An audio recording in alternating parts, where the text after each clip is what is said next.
গাইবান্ধার ওপর দিয়ে বয়ে যাওয়া তিস্তা, করতোয়া ও ব্রহ্মপুত্র নদের বিভিন্ন পয়েন্টে তীব্র নদী ভাঙন দেখা দিয়েছে।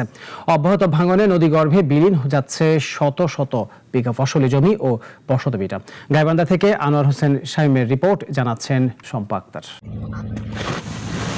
জেলার সদর, সুন্দরগঞ্জ, ফুলছড়ি ও সাঘাটা উপজেলার নদী তীরবর্তী এবং চরাঞ্চলের বিভিন্ন এলাকায় প্রতিদিনই নদী গর্ভে বিলীন হচ্ছে ফসলি জমি ও বসতভিটা। গত এক মাস ধরে গাইবান্ধার নদ নদীর পানি কখনো বাড়ছে, আবার কখনো কমছে। আর এই পানি ওঠানামার সঙ্গে পাল্লা দিয়ে শুরু হয়েছে তীব্র নদী ভাঙন। চোখের সামনে শেষ সম্বল হারিয়ে আতঙ্কে দিন কাটাচ্ছেন হাজারো মানুষ। বাড়ি থেকে মুশকিল হয়ে গেছে, আমরা যাবো কোথায় এখন? সামনে ফার্ম, পিছে তো নদী ভেঙে চলে গেছে। নদী একদম বাড়ির নিচে চলে যাচ্ছে। হয়তোবা এই বছরে যদি এই নদীর মেরামত না করে তাহলে আমাদের বাড়িঘরগুলো সব ভেঙে নদীর মধ্যে যাবে। স্থানীয়দের আশঙ্কা, সামনে বড় বন্যায় নদীর পানি আরো বাড়লে গাইবান্ধার সদর উপজেলা সহ বেশ কয়েকটি গুরুত্বপূর্ণ এলাকা হুমকির মুখে পড়বে। নদীও ভেঙে নিয়ে যায়, আমরা খাওয়া বিনে মরেও যাই।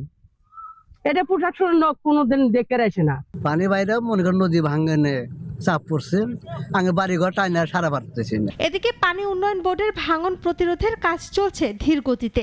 ক্ষতিগ্রস্তদের অভিযোগ, প্রতি বছরই এই দুর্ভোগ পোহাতে হলেও স্থায়ী সমাধান মিলছে না। সরকার যদি স্থায়ীভাবে বস্তা দিয়ে ব্লক করে, অবশ্যই নদী ভাঙন আমার মনে হয় একটু হলেও কমবে।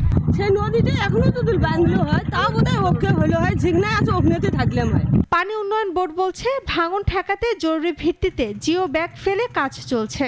তিস্তা নদীতে পানি বৃদ্ধি পাচ্ছে, 3 থেকে 5 তারিখ পর্যন্ত বৃদ্ধি পাবে। এতে নিম্নাঞ্চল এবং চরাঞ্চলগুলো প্লাবিত হতে পারে। বিভিন্ন জায়গায় নদী ভাঙন দেখা দিয়েছে।